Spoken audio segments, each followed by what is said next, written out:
Albert Einstein dijo en una ocasión que todos los niños son genios al nacer, y las recientes investigaciones parecen indicar que todo el mundo conserva la capacidad de funcionar como un genio, siempre que haya en el campo adecuado. Lo que deseamos decirles en esta sesión es que ustedes son genios. Ustedes tienen la capacidad de funcionar a niveles excepcionales en al menos un campo de su vida, si es que pueden localizarlo. El doctor Howard Gardner, de la Universidad de Harvard, ha escrito un libro llamado Frames of the Mind, Estructuras del Cerebro, en el que estudia el hecho de que en la vida escolar solo se miden dos tipos de inteligencia, la inteligencia matemática y la verbal, y que se considera que uno es inteligente en la medida en que disponga de capacidades matemáticas o verbales. Las pruebas estadounidenses de rendimiento académico, todas las pruebas de ingreso y de selectividad universitarias, se basan en las capacidades verbales y matemática. Pero Gardner ha averiguado que también se puede tener inteligencia artística, inteligencia mecánica, intuitiva, musical, y la más importante de todas para lograr el éxito en la vida, de hecho, una de las bases de este curso es la inteligencia social, la capacidad de llevarse bien con nosotros. Mi hijita Cristina tiene 7 años. Puede que Cristina no saque unas notas extraordinarias en matemáticas o en lectura, pero les diré una cosa. Cuando se trata de llevarse bien con la gente, Cristina es dinamita pura. Y, al ser así, sabemos que siempre que la animen y le den apoyo, nunca tendrá problemas en la vida. Volvamos al punto principal. Usted es un genio. Ese genio, esa inteligencia, esa capacidad creadora, es algo que es suyo por derecho. La creatividad es tan natural para usted como lo es respirar. Y puesto que decimos que todos los niños son genios al nacer, vamos a examinar un par de hechos interesantes. En unos estudios recientes se analizaron los resultados obtenidos en unas pruebas de inteligencia por niños entre 2 y 4 años. Entre los 2 y los 4 años es cuando por primera vez se pueden realizar pruebas de inteligencia, y se pudo ver que, en el 94% de los casos, los resultados indicaban una elevada inteligencia y una elevada creatividad.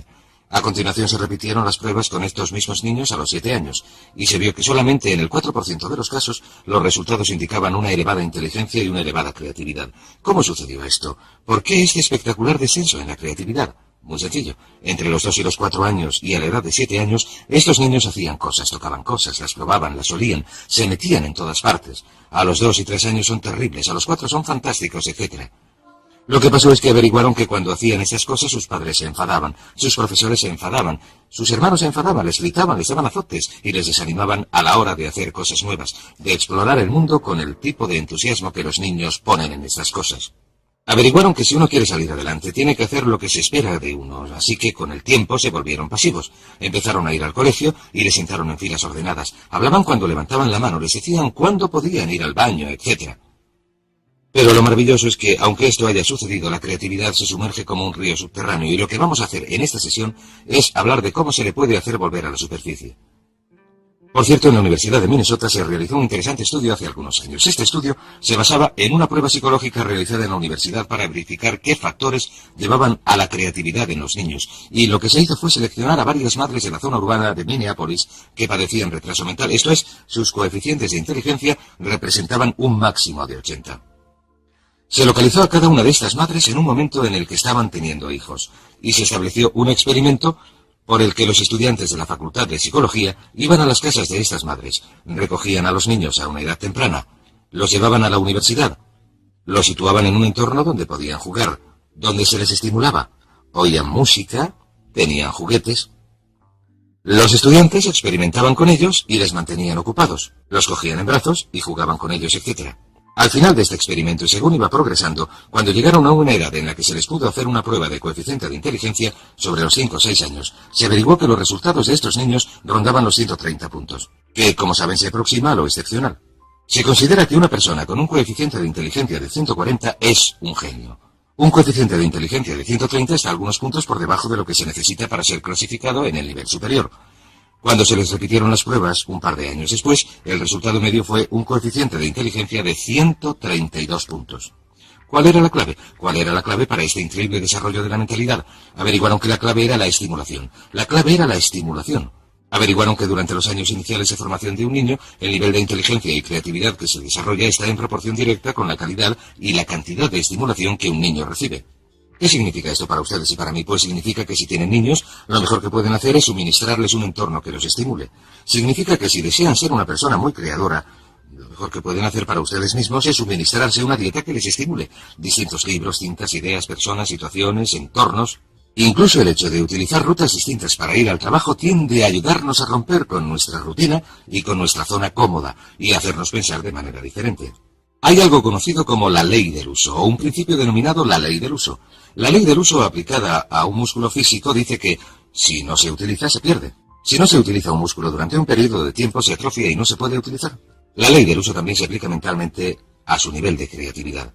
Dice que si uno no utiliza su creatividad, esta se atrofiará al igual que lo haría un músculo. Pero una cosa maravillosa que hemos averiguado, en un caso tras otro, es que si uno empieza a poner a prueba su creatividad, si empieza a exigirle cosas al igual que lo haría con un músculo si empezara a levantar pesos, si empieza a exigirle cosas, empezará a entrar en acción, empezará a hacerla moverse y, si lo prefiere, a estimularla con nuevas ideas y pensamientos.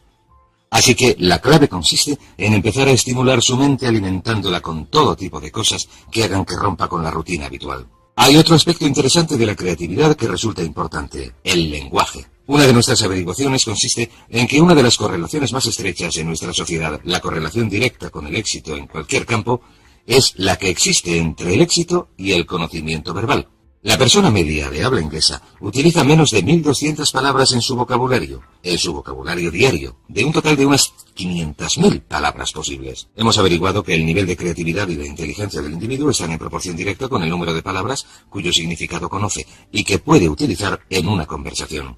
Por cierto, existen dos tipos de palabras: las que nunca se utilizan en la conversación, las que solamente se leen, pero también existen las que utilizamos continuamente en la conversación. La persona media solamente emplea 1.200. El niño medio, hasta los 5 años de edad, aprende a identificar y conocer el significado de unas 5.000 palabras. El adulto medio aprende 5.000 palabras al año, de modo que, cuantas más palabras se aprendan, más creador se hace el individuo. Lo que nos lleva a otra ley, denominada la ley de la creatividad. La ley de la creatividad dice que en la vida actual todo se inicia con las ideas, El éxito, el progreso, la felicidad, la prosperidad, el desarrollo de la vida de uno, dependen directamente de la calidad y cantidad de ideas que se desarrollen. Y lo que es sorprendente, si uno se centra en la cantidad de ideas, y yo he dedicado una enorme cantidad de trabajo al pensamiento creador, si uno se centra en la cantidad de ideas, se dará cuenta de que la calidad de las ideas es función de su cantidad. Hay quienes dicen que solamente van a desarrollar unas cuantas ideas. Esta es la gente con miedo al fracaso, con miedo al rechazo. Si uno se centra en generar una elevada cantidad de ideas nuevas que de algún modo mejorarán las cosas, ¿qué es la creatividad? La creatividad es la capacidad de producir mejoras.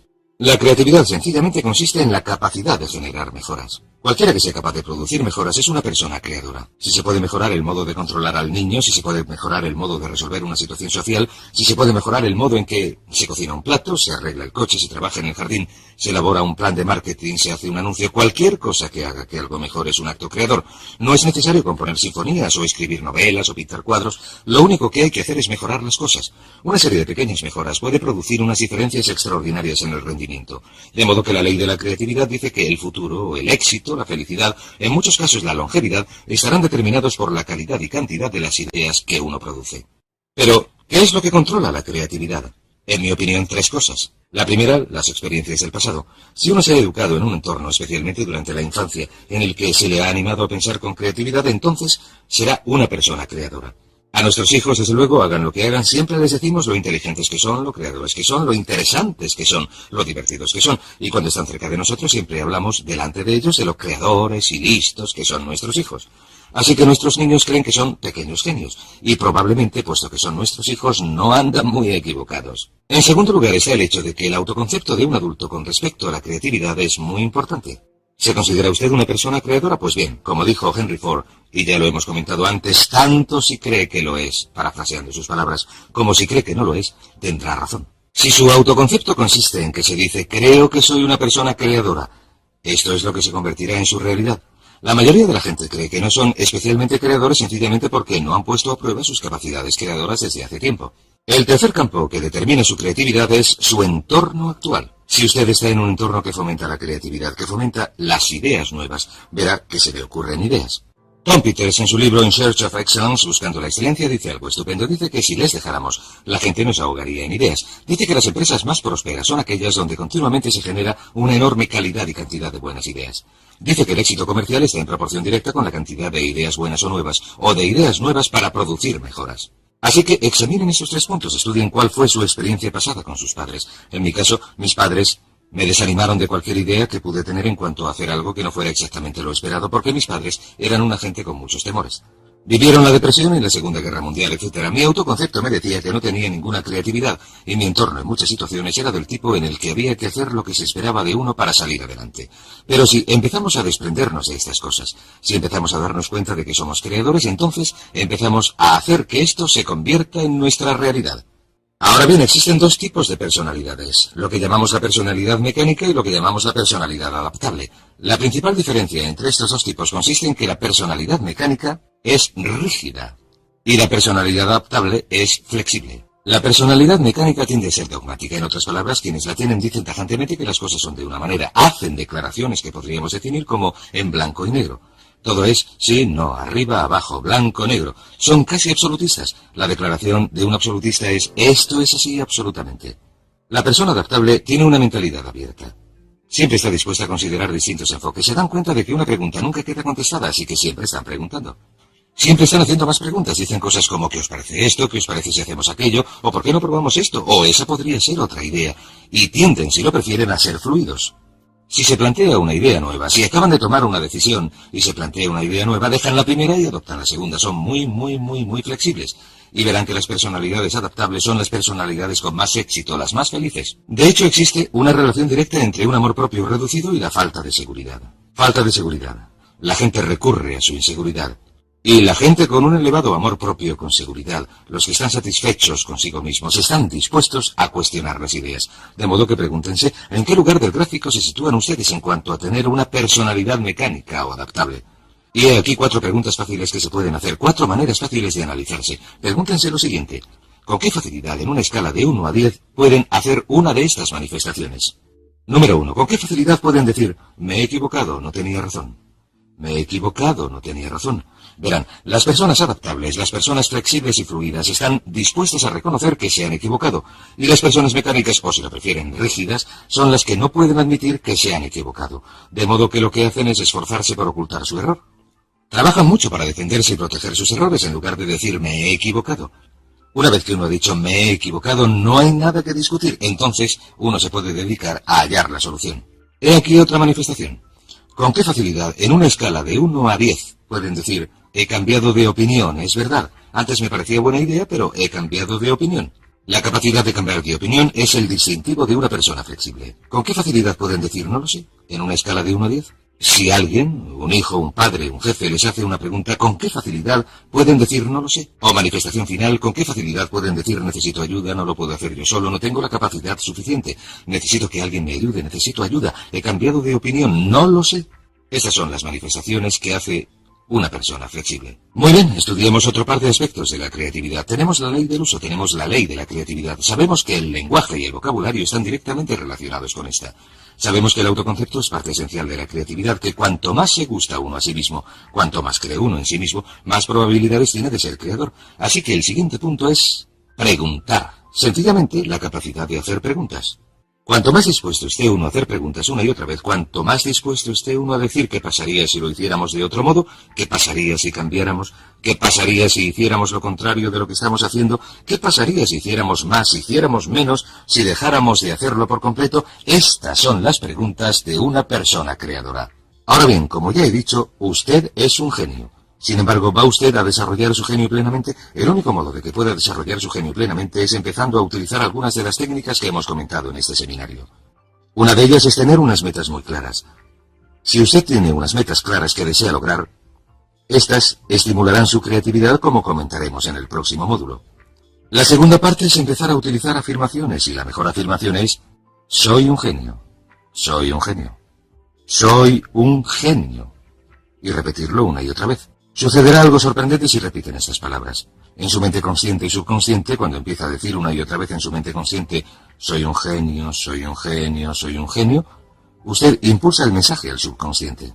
¿Sabe lo que hace el subconsciente? El subconsciente dice, de eso nada, ganso, no se te ha ocurrido una idea decente en los últimos 10 años. Pero usted dice, soy un genio, soy un genio. Usted hace que penetre el mensaje, imprime el mensaje en su subconsciente. El subconsciente le conoce, lleva mucho tiempo con usted, sabe que nunca se le ocurre nada que valga la pena, pero usted insiste. Soy un genio, soy un genio, soy un genio. Continúa haciendo que penetre el mensaje. Finalmente el subconsciente dice, muy bien, si esta es la nueva orden, si es esto lo que quieres, allá va. He aquí una idea. Haz algo con ella. Y en medio de una conversación, cuando uno está hablando de un problema, de repente se le ocurre una idea y alguien dice, ¡caray, qué buena idea! Y usted contesta, claro, ya sabes, soy un genio. Y le repiten, sí, es una idea bastante buena. Y verá que se convertirá en un genio en la medida en que acepte la creatividad innata. Es como si viviera en un terreno y debajo de ese terreno hubiera un enorme depósito de genio, y cuando afirme algo una y otra vez irá perforando más y más hasta llegar a un punto, al afirmar y visualizar, a un punto en que alcance este depósito de genio y el genio empiece a manar como si fuera un pozo de petróleo.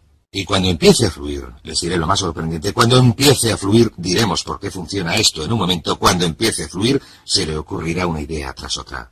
Pues bien, el punto más importante de todo este asunto consiste en entender lo siguiente, que no hay nada que no pueda lograr si explota este genio, que toda productividad y prosperidad se derivan de las ideas y que la fuente de las ideas es inagotable, lo que significa que su potencialidad es inagotable. Significa que no hay límites en cuanto a lo que puedan hacer, o tener, o ser, si desbloquean su creatividad innata, que si repiten una y otra vez, soy un genio, soy un genio, soy un genio, soy un genio, y a continuación esperan confiadamente. En el momento preciso en que la necesiten, se les presentará la respuesta precisa en la forma precisa que deseen.